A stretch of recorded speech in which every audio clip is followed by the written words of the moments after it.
بسم الله الرحمن الرحيم. يا أيها المزمل قم الليل إلا قليلا نصفه أو انقص منه قليلا أو زد عليه ورتل القرآن ترتيلا إنا سنلقي عليك قولا ثقيلا إن ناشئة الليل هي أشد وطئا وأقوم قيلا إن لك في النهار سبحا طويلا واذكر اسم ربك وتبتل إليه تبتيلا رب المشرق والمغرب لا إله إلا هو فاتخذه وكيلا واصبر على ما يقولون واهجرهم هجرا جميلا وذرني والمكذبين أولي النعمة ومهلهم قليلا إن لدينا أنكالا وجحيما وطعاما ذا غصة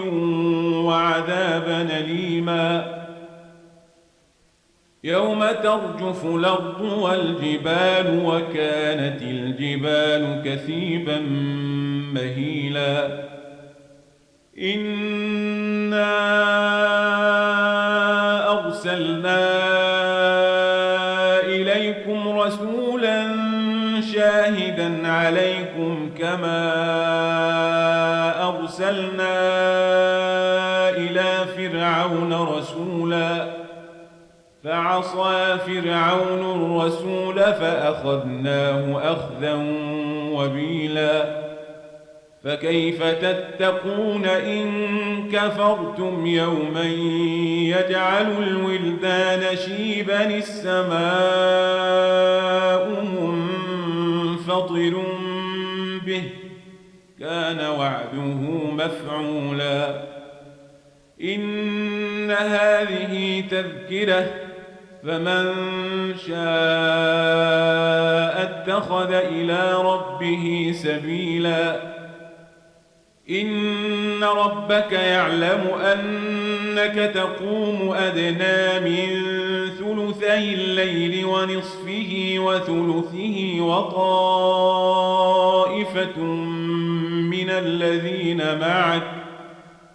والله يقدر الليل والنهار علم أن لن تحصوه فتاب عليكم فاقرؤوا ما تيسر من القرآن علم أن سيكون منكم